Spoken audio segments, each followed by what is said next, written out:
கர்த்தரும் இரட்சகருமாயிருக்கிற இயேசு கிறிஸ்துவின் ஈடு இணையற்ற இன்ப நாமத்தினாலே மகிமை டிவி நேயர்களை அன்புடன் வாழ்த்துகிறேன். எழுப்புதலின் சத்த நிகழ்ச்சியின் வாயிலாக உங்களை சந்திப்பதிலே மிகுந்த மகிழ்ச்சி அடைகிறேன். இன்றைக்கு சிந்திக்கும்படியாக தெரிந்து கொள்ளப்பட்ட வேத பகுதி யோவான் 19ஆம் அதிகாரம் 26, 27 வசனங்கள். அப்பொழுது இயேசு தம்முடைய தாயும் அருகே நின்ற தமக்கு அன்பாயிருந்த சீஷனையும் கண்டு தம்முடைய தாயை நோக்கி, ஸ்திரீயே, அதோ உன் மகன் என்றார். பின்பு அந்த சீஷனை நோக்கி, அதோ உன் தாய் என்றார். அந்த நேரம் முதல் அந்த சீஷன் அவளை தன்னிடமாய் ஏற்றுக்கொண்டான் என்று சொல்லி அங்கே குறிப்பிடப்பட்டிருக்கிறது. அப்போ யோவான் அங்கே குறிப்பிடப்பட்டது போல இயேசுவின் சீஷன் அந்த பகுதியில் ஆண்டவராகிய இயேசு கிறிஸ்து யோவானுக்கும் இயேசுவின் தாயாகிய மரியாளுக்கும் ஒரு உறவை ஏற்படுத்தி கொடுக்கிறார். ஆண்டவராக இயேசு கிறிஸ்து பேசின 3வது வார்த்தை பாருங்க. இந்த வார்த்தை பாருங்க, இது ஒரு கடினமான ஒரு வார்த்தை என்று சொல்லலாம். இந்த பகுதி நான் பல வருடத்திற்கு முன்பதாக இதே வேத பகுதியை நான் ஒரு கிராமத்திலே நான் பேசின போது பாருங்க, அந்த வார்த்தை அதை கேட்ட ஜனங்கள் அநேகருக்குள்ள ஒரு மாற்றம் வந்தது. அதில் ஒரு பெண் என்று சொல்லி அவள் அந்த ஒரு சகோதரி அவள் பேசுகிறார். ஒரு தாய் தகப்பனை குறித்த ஒரு கரிசனை, அந்த வார்த்தைகள், ஒரு பொறுப்பான காரியங்களை கேட்ட உடனே அவர்களுக்கு கோபம் வருது. எப்படி இதை சொல்லலாம் என்று சொல்லி சிலர் கோபப்படுகிறவர்களும் உண்டு. பாருங்க, பெற்றோர்கள் இன்றைக்கு எதிர்பார்க்கிற காரியம், என் பிள்ளை என்னை பார்க்காதா, கவனிக்க மாட்டாங்களா, ஒரு நம்பிக்கையற்ற உலகத்துல இருக்கணும். இன்னைக்கு நம்பிக்கை இல்லை, யாரு மீது யாருக்கும் நம்பிக்கை இல்லை. அதிக பாசத்தை வச்சிருவோமோ, அதிக பாசத்தை வச்சு என் பிள்ளைகள் என்னை கவனிக்கவில்லையே என்று ஏங்குகிற பெற்றோர்கள் உண்டு. அநேக சூழ்நிலையை சொல்லலாம். ஆனால் இந்த வார்த்தை பாருங்க, ஆறுதல் தருகின்ற ஒரு வார்த்தை. ஆண்டவராகிய இயேசு கிறிஸ்து இந்த வார்த்தையை சொன்ன நோக்கம் உண்டு. இஸ்ரவேல் ஜனங்களுக்குள்ளாக அநேக காரியங்கள் அங்கே போய்கொண்டிருக்குது. ஒரு சகோதரன், ஒரு சகோதரி, ஒரு குடும்பம், ஒரு பிள்ளைகள், தாய் தகப்பனுடைய கவனிப்பு, இதெல்லாம் மாறிக்கொண்டே இருக்கிறது. ஆண்டவர் கவனித்து பார்க்கிறார். இங்கே பரிசேயர்கள் அந்த ஒரு சிறப்பான ஒரு கொள்கையை கொண்டிருக்காங்க. கோர்பன் என்ற சொல்லிக்கொண்டு அந்த ஒரு காணிக்கை, அந்த கோர்பன் என்ற காணிக்கை தன்னுடைய தாய் தகப்பனுக்கு கொடுத்து விட்டால் எல்லாமே தீர்ந்து விட்டது என்று நினைக்கிற ஒரு வாய்ப்பை ஏற்படுத்தி கொள்கிறார்கள். தாய் தகப்பனை பார்க்க முடியல, தகப்பனை செய்ய வேண்டிய கடமையை செய்யலைங்கிற காரியத்தை சொல்லாதபடிக்கு அங்கே இஸ்ரவேல் ஜனங்களுக்குள்ளாக ஒரு புதிய காரியம் அங்கே நடக்குது. அப்போ அந்த கோப்பன் கொடுத்துட்டனா ஜனங்கள் இதுல விடுவிக்கப்படுவார்கள். இது தேவன் நியமித்தது இல்லை, பணத்திற்காக பெற்றோர்கள் இது ஒரு காணிக்கை கொடுத்தது போல. இதற்காகவே இது ஆசாரியர்கிட்ட போயிட்டு நம்ம போய் கொடுத்துட்டோன்னா இது தீர்ந்தது என்று சொல்லி அங்கே ஒரு வழக்கம் இருந்தது. அதை முறியடிக்கவே ஆண்டவராகிய இயேசு கிறிஸ்து சிலுவையிலே இந்த 3வது வார்த்தையை சொல்கிறார். இவ்வளோ ஆச்சரியம்! வேதத்துல யாத்ராகமம் 20:12 குறிப்பிடப்பட்டிருக்கு. உன் தேவனாகிய கர்த்தர் உனக்கு கொடுக்கிற தேசத்தில் உன் நாட்கள் நீடித்திருப்பதற்கு உன் தகப்பனையும் உன் தாயும் கனம் பண்ணுவாயாக எங்க குறிப்பிடப்படும். கனம் பண்ணும் பாருங்க, அதை குறித்து அநேக வசனங்கள் குறிப்பிடப்பட்டிருக்கிறது. தாய் தகப்பனை குறித்து ஒரு தாயோட பாசம் வேதத்துல அநேகர் சொல்லப்பட்டிருக்குது. அங்க சாமுவேல் 1 சாமுவேல் 2:18-19 அன்னாள் சாமுவேலை குறித்து அங்க குறிப்பிடப்பட்டிருக்கிறது. அந்த அன்னாள் தன்னுடைய மகன் அந்த சாமுவேலை பெற்றெடுத்த காரியம், அவள் சிலர் சொல்லுவாங்க தவம் இருந்து பெற்றெடுத்தேன், பிள்ளைய ஆண்டவர் கொடுக்கல, அநேகர் பேசிக்கொள்ற காரியம். அந்த அண்ணாள் கத்தறி அழுது அந்த சமூகத்திலே சாமுவேலை பெற்று எனக்கு ஒரு குமாரனை கொடுத்தா அது உமக்கே தருகிறேன் என்று சொல்லி ஆலயத்தை கொடுத்துட்டான். அந்த சாமுவேல் அழகா வளர்றான், ரொம்ப அழகா அங்க பகுதியில குறிப்பிடப்பட்டு இருக்கிறது. 1 சாமுவேல் 2ஆம் அதிகாரம் 18-19. சாமுவேல் என்னும் பிள்ளையாண்டான் சணல் நூல் ஏபோத்தை தரித்தவனாய் கர்த்தருக்கு முன்பாக பணிவிடை செய்தான். அவனுடைய தாய் வருஷந்தோறும் செலுத்தும் பலியை செலுத்துகிறதற்கு தன் புருஷனோட கூட வருகிற போதெல்லாம் அவனுக்கு ஒரு சின்ன சட்டையை தைத்து கொண்டு வருவாள் என்று சொல்லி குறிப்பிடும். மகனை ஆண்டு சமூகத்துல கொடுத்தாச்சு, ஆனா ஒரு தாயோட பாசம் பாருங்க. சின்ன சட்டையை தைத்து கொண்டு தன் பிள்ளையை பார்ப்பதற்காக, சாமுவேலை பார்ப்பதற்காக அந்த அண்ணாள் ஓடுகிறான். தாயோட பாசம் அதற்கு ஈடு இணையே கிடையாது. வேதத்துல தாயின் பாசத்தை குறித்து குறிப்பிடப்பட்டிருக்குது. நம்ம தாவீது தான் பிரச்சனையில மாட்டின போது, சவுல் மன்னன் அவனை எதிர்த்த போது அவன் ஓடி ஒளிகிறான். அவன் அந்த தப்பி அதுலாம் என்ற ஒரு குகைக்குள்ள ஓடி கெபில போயிட்டு இருக்கான். இதை அறிந்த தன்னுடைய தாவீதோடைய தகப்பன், தாய், அவருடைய சகோதரர்லாம் வந்துட்டாங்க, ஓடி வராங்க. இப்போ தாவீதுக்கு பிரச்சனை அவர் மட்டும் இல்ல, அவன் கூட இருக்கிற மனிதர்களும். தாவீது நிமித்தம் அங்க பிரச்சனை வருது. யாருக்கு? தாவீதுடைய சகோதரர்கள், தாய் தகப்பனுக்கு. ஆனால் தாவீது நல்லதோ ஒரு காரியத்தை செய்கிறான் பாருங்க. கெபில அவன் கூட 400 பேர் சேர்ந்து கொள்றாங்க. அவன் எல்லாத்தையும் சேர்த்து கொள்றான். ஒடுக்கப்பட்டவர்கள், முறுமுறுத்தவர்கள், அவன் கடன்பட்டவங்க யாரு வந்தாலும் ஆதரித்துக்கிறான். அதோட தன்னுடைய தாய் தகப்பனையும் நேசிக்கிறான். ரொம்ப அழகா நேசிக்கிறான். இந்த வேதத்துல அங்க குறிப்பிடப்பட்டிருக்குது.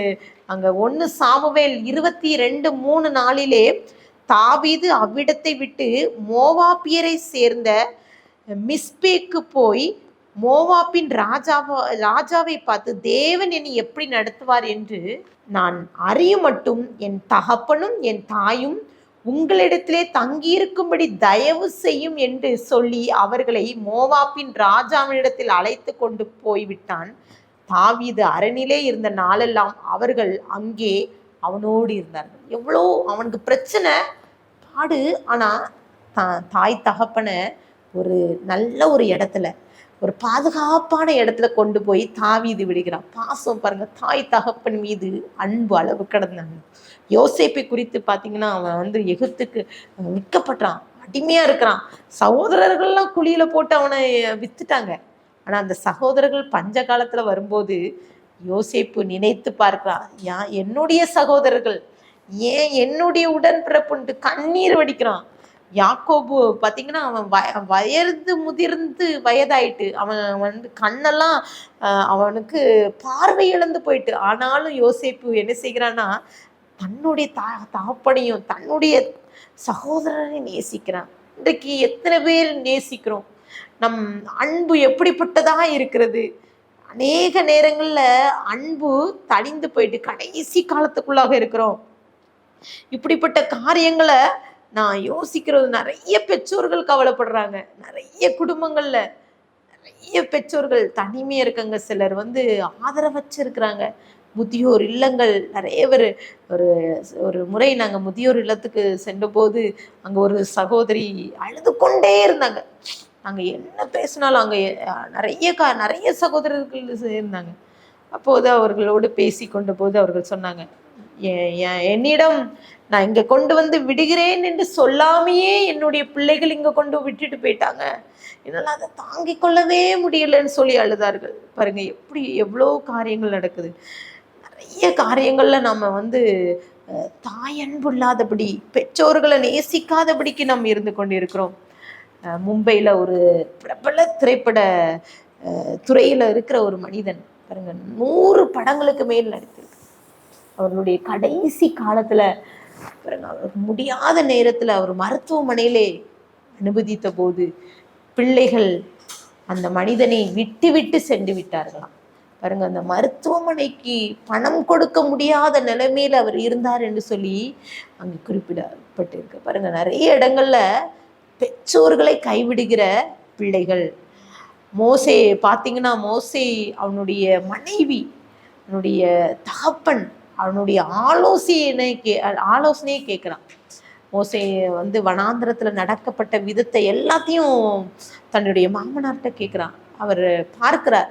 மோசே காலை முதல் மாலை வரை சாயங்காலம் வரைக்கும் அவன் ஜனங்களை நியாயம் விசாரிக்கிறத பார்த்துட்டு இது சரியில்லை, ஒருவன் பாரப்படுறது சரி முறையே இல்லைன்னு சொல்லிட்டு அறிவுரை கொடுக்குறான். நீ இப்படி இருக்கிறது சரியே கிடையாதுன்னு சொல்லிட்டு வேதத்துல யாத்ராகம் 18:17-18 அதற்கு மோசேயின் மாமன், நீ செய்கிற காரியம் நல்லதல்ல, நீரும் மோடு இருக்கிற ஜனங்களும் தொய்ந்து போவீர்கள், இது உனக்கு மிகவும் பாரமான காரியம், நீ ஒருவனாய் இதை செய்ய உம்மாலே கூடாது, நீ ஒருவனா செய்ய வேண்டாம். இந்த காலையில இருந்து சாயங்காலம் வரை ஜனங்களை நியாயம் விசாரிக்கிற ஒரு சில காரியங்களை குறித்து நல்லதோர் ஆலோசனை கொடுக்கிறான்.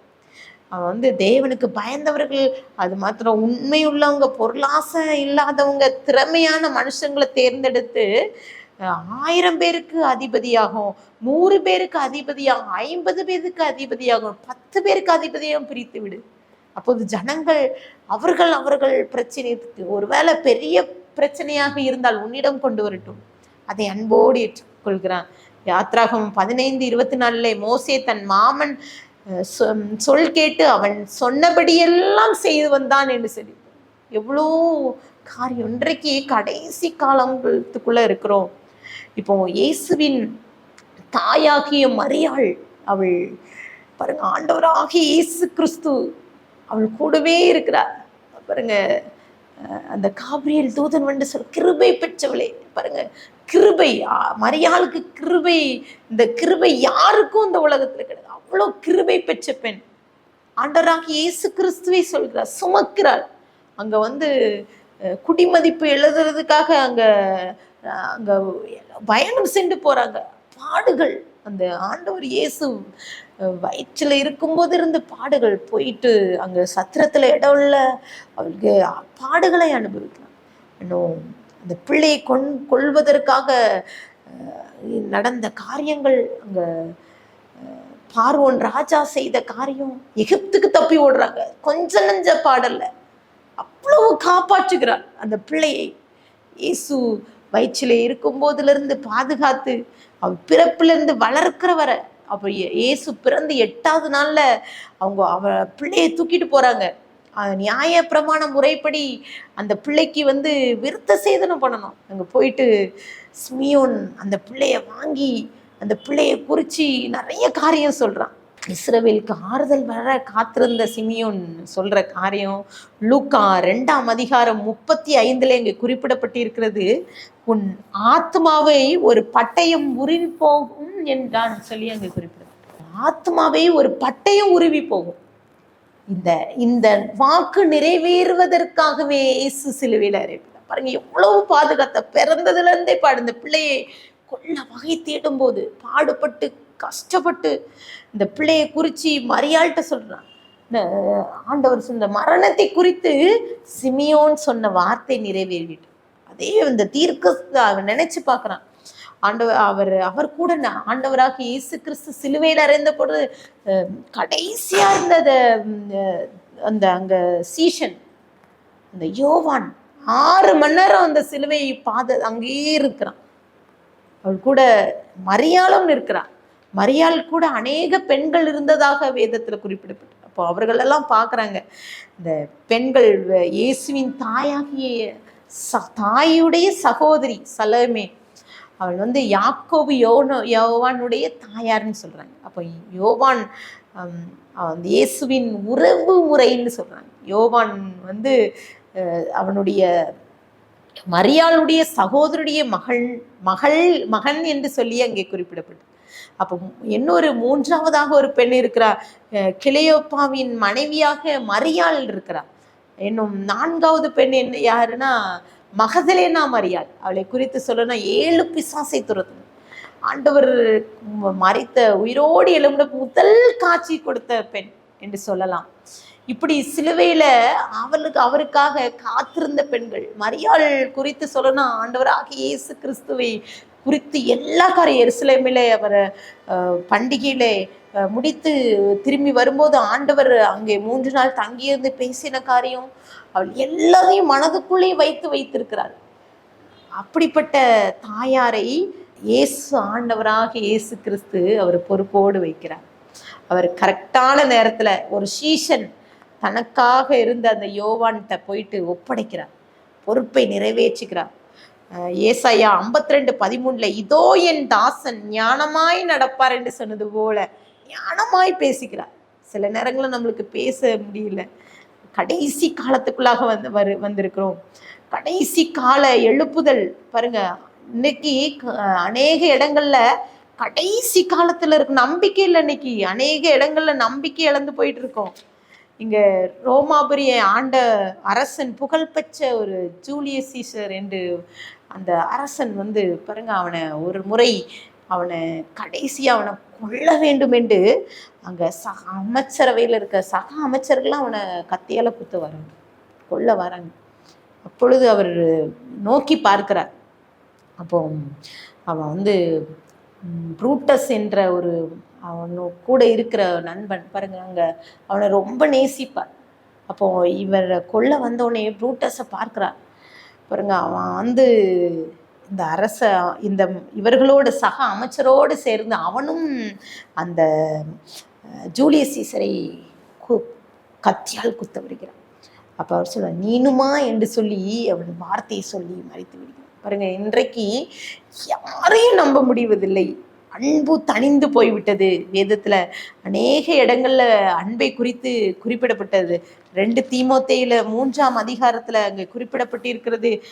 2, 3, 4 வசனங்கள்லாம் குறிப்பிடப்பட்டிருக்கிறது. 2 தீமோத்தேயு 3:1 நான் வாசிக்கிறேன். மேலும் கடைசி நாட்களில் கொடிய காலங்கள் வருமென்று அறியாயாக, எப்படினில் மனுஷர்கள் தற்பிரியராயும் பணப்பிரியராயும் வீம்புக்காரராயும் அகந்தையுள்ளவர்களாயும் தூஷிக்கிறவர்களாயும் தாய் தகப்பன்மார்களுக்கு கீழ்ப்படியாதவர்களாயும் நன்றி அறியாதவர்களாயும் பரிசுத்தம் இல்லாதவர்களாயும் ஸ்பாவ அன்பில்லாதவர்களாயும் இணங்காதவர்களாயும் அவதூறு செய்கிறவர்களாயும் இச்சையடக்கமில்லாதவர்களாயும் கொடுமை உள்ளவர்களாயும் நல்லோரை பகைக்கிறவர்களாயும் துரோகிகளாகியும் துணிகரம் உள்ளவர்களாயும் இருமாப்புள்ளவர்களாகியும் தேவ பிரியராய் இல்லாமல் சுகபோக பிரியராயும் தேவ பக்தியின் வேஷத்தை தரித்து அதன் பலனை மறுதளிக்கிறவர்களாயும் இருப்பார்கள். இப்படிப்பட்டவர்களை நீ விட்டு விலகு என்று அங்கு குறிப்பிடப்பட்டிருக்கு. அப்புறம் கடைசி காலத்துல நிறைய அங்க சொல்லப்பட்டிருக்கு. அதுல ஒரு பகுதி அங்க தாய் தகப்பன்மார்களுக்கு கீழ்ப்படியாதவர்களாயும் சொல்லப்பட்டிருக்கு. தாய்மார்கள் அவர்கள் சொல்கின்ற பிள்ளைகள், எத்தனை பிள்ளைகள் கேட்கிறார்கள். வசனத்துல பவுல் சொல்கிறார், எபேசியருக்கு எழுதின அந்த நிருபத்திலே 6ஆம் வசனம் 2:3 உனக்கு நன்மை உண்டாய் இருப்பதற்கு பூமியிலே வாழ்நாள் நீடித்திருப்பதற்கு உன் தகப்பனை உன் தாயும் கனம் பண்ணுவாயாக என்பதை வாக்குத்தத்தம் உள்ள முதலாம் கற்பனையா இருக்குதுன்னு சொல்லி இன்னும் சொல்ல வேண்டும் என்றால் சாலமோன் சொல்கிறார், தகப்பனையும் தாயும் கனம் பண்ணுவாயாக. நீதிமொழிகள்ல தாய் தகப்பனை குறித்து அங்க குறிப்பிடும். நீதிமொழிகள் 19:26 தன் தகப்பனை கொள்ளையடித்து தன் தாயை துரத்து விடுகிறவன் லட்சையும் அவமானத்தையும் உண்டாக்குகிற மகன் சொல்லுகிறது. பாருங்க, தேவைக்கு மட்டும் இன்றைக்கு பெற்றோர்கள் நிறைய இடங்கள்ல பெற்றோர்களை ஒடுக்குகிற பிள்ளைகள் சில நேரங்கள்ல பெற்றோர்கள் கூட சில நேரங்கள்ல பிள்ளைகளை நம்புகிறது இல்லை. அநேகர் நிறைய பெற்றோர்கள் கடைசி காலத்துல என்னை பார்ப்பதற்கு யாரும் இல்லைன்னு இருக்கிற காலங்கள் மாறிவிட்டது. நீதிமொழிகள் 20:20 அங்கே குறிப்பிடப்பட்டிருக்கிறது, தன் தகப்பனையும் தன் தாயையும் தூசிக்கிறவனுடைய தீபம் காரிலே அணைந்து போகும். நீதிமொழிகள் 23:22 உன்னை பெற்ற தகப்பனுக்கு செவி கொடு, உன் தாய் வயது சென்றவளாய் இருக்கும்போது அவளை அசட்டை பண்ணாதேன்னு சொல்லும். அப்போ ஆண்டவராக இயேசு கிறிஸ்து 3வது வார்த்தை நம்ம எல்லாத்துக்கும் தெரியும். இந்த லெந்து நாட்கள்ல சிலுவையை குறித்து தியானிப்போம். சிலுவையில் ஆண்டுடைய பாடு, ஆண்டுடைய ரத்தம், அவருடைய சிலுவை காட்சி, மரணம், அப்படி நிறைய காரியங்களை தியானிப்போம். இன்றைக்கு இந்த ஆண்டவராக இயேசு கிறிஸ்து சிலுவையில பேசின 3வது வார்த்தை, அவர் தன்னுடைய தாயை நேசிப்பதையும் அவருக்கு நல்ல அதை பொறுப்பு, அவருக்கு கரெக்டான நேரத்துல மரியாதை பொறுப்போடு நடத்தின காரியங்களையும் அங்கே குறிப்பிடப்பட்டிருக்கு. இன்றைக்கு அநேக நேரங்கள்ல நம்ம தவறி விடுகிறோம். நிறைய பெண்கள் யோசிக்கிற காரியம் தான், கடைசி நாட்கள்ல கடைசி காலத்துல என்னை பார்ப்பதற்கு யாரும் இல்லை. பிள்ளைகள் எனக்கு பெற்றோர்கள் பிள்ளைகளை பார்ப்பதில்லை, பெற்றோர்கள் பிள்ளைகளை நம்புவதில்லை. இன்னைக்கு அநேக பெற்றோர்கள் பிள்ளைகளை நம்புறதே கிடையாது. ஒரு சகோதரி பாருங்க, ஒரு வீட்டிலே தனியா இருக்கிறாங்க. அந்த 4 ஆண் குழந்தைகள், 4 பேர் இருக்காங்க பாருங்க. அந்த பிள்ளைகள் டெய்லி வந்து கூடுவாங்க, வாங்கமான்னு பாருங்க. நம்பிக்கை இல்லை பெற்றோர்களுக்கு, பிள்ளைகள் மேல நம்பிக்கை குறைந்து விட்டது. அப்படி காலங்கள் மாறிவிட்டது. பிள்ளைகள் மேல இருக்கிற நம்பிக்கை குறைந்து விட்டது. அநேக காரியங்கள்ல நம்ம தவறி விடுகிறோம். நிறைய காரியங்கள்ல இன்றைக்கு ஆண்டவர் எதிர்பார்க்கிறார். ஆண்டவர் சொன்ன 3வது வார்த்தை, அவர் பேசுகிறார். ஆண்டவர் இயேசு ஒரு நம்பிக்கை கொடுக்கிறார். இந்த 10 கற்பனைகள் எல்லாம் பார்த்தீங்கன்னா, தாய் தகப்பனையும் கனம் பண்ணுவாயாக என்று சொல்லி குறிப்பிடப்பட்ட கனம். இன்றைக்கு கனவீனமாக படுத்துகிறோம். தாய் தகப்பனுக்கு உள்ள பாசம் இல்லை. இன்னைக்கு பாசம் குறைந்து விட்டது பாருங்க. பெற்றோர்களுடைய சூழ்நிலைகளை கவனிக்காத பிள்ளைகள், அநேக பிள்ளைகள் இருக்கிறாங்க. அநேக பெற்றோர்களை நினைக்கிறதே இல்லை. ஒரு வார்த்தை ஒரு நாள் கூட பேசுவதில்லை. ஒரு சகோதரி அவனுடைய மகன் வெளிநாட்டில் இருக்கிறார் பாருங்க. அந்த தாயார் டெய்லி அந்த மகனுக்கு ஃபோன் பண்ணுவார்கள், ஏதாவது ஒன்று அனுப்பிவிடுவார்கள் பாருங்க. அந்த பிள்ளை பேசுகிறதே இல்லை. எனக்கு கவலையா இருக்குது. பெற்றோர்கள் ஏங்குகிற காரியம், சின்ன சின்ன காரியங்களை அவர்கள் ஏங்கி கொண்டு இருக்கிறாங்க. சில நேரங்கள் அதெல்லாம் நம்ம அசட்டை பண்ணிக்கிறோம். இன்றைக்கு வேதம் என்ன சொல்கிறது, உன் தாய் வந்து வயது சென்றவளா இருக்கும்போது அவளை அசட்டை பண்ணாதேன்னு சொல்லிட்டு அங்கே குறிப்பிடப்பட்டிருக்கிறது. அங்கே வசனம் சொல்கிறது பாருங்க. ஒரு பெண்மணி அவள் வந்து அவர் சமையல் அறையிலே சமைத்து கொண்டு இப்போது தூரத்திலே பார்க்கிறார். தன்னுடைய கணவர் வேலை செய்து கொண்டிருக்கிறதை பார்த்து, வயலிலே வேலை செய்து பார்த்து அவருக்கு ஒரு ஏதாவது கொடுக்க வேண்டும் என்று சொல்லி அவர் ஜூஸ் போட்டு கொடுக்குறார். அப்போது மகன் பிள்ளை வந்து கொண்டு போய் கொடுக்கும்போது தகப்பனார் அதை வாங்குகிறார். வாங்கி தம் பிள்ளைகள் ரொம்ப கஷ்டப்பட்டு படிக்கிறாங்க, அவங்க குடித்துட்டு போட்டோன்னு சொல்லிட்டு அந்த ஜூஸை எடுத்து தன்னுடைய பிள்ளைக்கு மகனுக்கு கொடுக்குறான். மகன் பார்க்குறான், நான் இவ்வளோ கஷ்டப்பட்டு படிக்கிறேன், ஆனாலும் நம்ம அம்மா எவ்வளோ கஷ்டப்பட்டு நமக்கு காலையிலே வேலை செய்கிறார்கள் நாங்கம்மான்னு சொல்லிட்டு அவர் செய்த ஜூஸ் அவள் கையிலே வந்து விடுகிறப்போ நம்ம பிள்ளைகள் எவ்வளோ பாசமாக நடத்துகிறாள்னு சொல்லிட்டு ஆச்சரியப்பட்ட அளவுக்கு அந்த சம்பவம் நடந்தது பாருங்க. இன்றைக்கு பெற்றோர்கள் பிள்ளைகள் தன்னுடைய குடும்பத்துக்குள்ளே ஒரு அன்பு, ஒரு சந்தோஷம், சமாதானம் இல்லாதபடிக்கு இன்றைக்கு போயிட்டு இருக்கோம். கடைசி காலத்துக்குள்ள இருக்கிறோம்.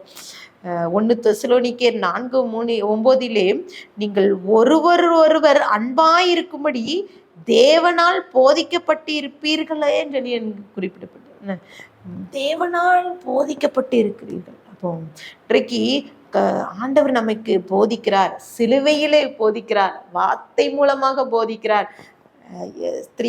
ஸ்திரீயை பார்த்து அதை தாயை குறித்து சொல்கிறார். சில நேரங்களில் ஆண்டவரை மறந்து விடுகிறோம், என்ன மரியாளை நினைக்கிறோம்.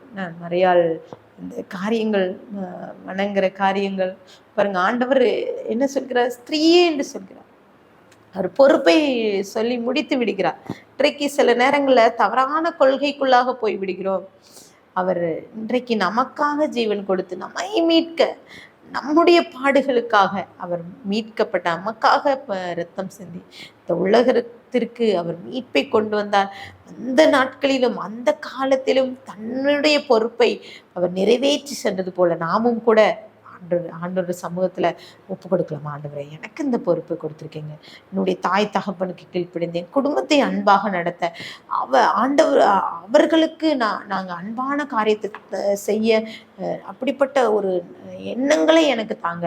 நாம் மற்றவர்களே தாய் தகப்பனை கனம் பண்ணாமல் இருந்த, ஒருவேளை இந்த வார்த்தை கேட்டுக்கொண்டிருக்கிற உங்களுக்குள்ள ஒரு எண்ணம் வருது, ஒருவேளை நான் நல்லா இருக்கேன், நான் இவ்வளோ செய்தாலும் என்னுடைய பெற்றோர்கள் என்னை நேசிக்கிறது இல்லை, என்ன குறை கொண்டு சொல்லிக்கொண்டே இருக்கிறார்கள். சிலர் பார்த்தீங்கன்னா, நான் இவ்வளோ செய்தும் என்னுடைய என்னுடைய தகப்பன் என்னை மதிக்கிறது இல்லை, என் பெற்றோர்கள் என்னை வந்து நேசிக்கிறது இல்லை, நான் என்ன கொடுத்தாலும் அவங்க வந்து அதை வந்து ஏற்றுக்கொள்வதில்லை என்று சொல்கிற பெற்றோர்கள் பிள்ளைகள் உண்டு. இன்றைக்கு அதையெல்லாம் விட்டுவிட்டு நமக்கு கத்தர் கொடுக்கிற பொறுப்பை, அந்த பொறுப்புல உண்மையா இருப்போம். கத்தர் ஆண்டவர் நமக்கு கொடுத்த அந்த 3வது வார்த்தையை விசுவாசிப்போம். கத்தருடைய வார்த்தையிலே நம்பிக்கையா இருப்போம். கத்தர் இந்த வார்த்தையிலே உறுதிப்படுவாராக. கண்களை மூடி ஜெபிக்கலாம். அன்பின் பரலோக தகப்பனே, உங்களோடு பேசியிருக்கேங்க இன்றைக்கு கூட சப்பா. அநேக காரியங்களை நாங்கள் தவறி பிடிக்கணும். கடைசி காலத்துக்குள்ள இருக்கிறோம் சப்பா. அந்த கடைசி காலத்துல அன்பு தணிந்து விட்டதுன்னு சொல்றாங்கப்பா. இந்த தாய் தகப்பமாரு கீழ்ப்படியாதவர்களா இருக்கிறோம்னு சொல்லி வேதம் சொல்லுதப்பா. நாங்க கீழ்ப்படியாதபடிக்கு இருக்கிறோம் சப்பா. எங்களுக்குள்ளே ஒரு மாற்றத்தை, மனமாற்றத்தை கொடுங்க சப்பா. நாங்க சப்பா தாய் தகப்பனுக்கு கீழ்ப்படிந்து உம்முடைய வார்த்தையை நாங்கள் 3வது சிலுவையிலே பேசின அந்த 3வது வார்த்தையை நினைவு கூறுகிறோம் சப்பா. இந்த நாட்களிலும் கூட ஒருவேளை தனிமையில இருந்து கொண்டு இந்த வார்த்தையை பார்த்து கொண்டு இருக்கலாம். பெற்றோர்கள் பிள்ளைகளை நினைத்து கவலையோடு இந்த வார்த்தையை கேட்டுக்கொண்டு இருக்கலாம். பிள்ளைகள் பெற்றோர்களை நினைத்து பாரப்பட்டு இந்த வார்த்தையை கேட்டுக்கொண்டு இருக்கலாம் சப்பா. ஒவ்வொருவரோடு நீங்க பேசுங்கப்பா. நாங்கள் உமக்காக வாழ்ந்து சப்பா அந்த வார்த்தையை நாங்கள் எங்கள் வாழ்க்கையில உறுதிப்பட உமக்காக நாங்கள் சாட்சியா ஜீவிக்க கிருபை தாங்க. துதிகன மகிமை உமக்கு ஏறடிக்கிறோம். மீப்பர் மூலம் கேட்கிற பிதாவே, ஆமென்.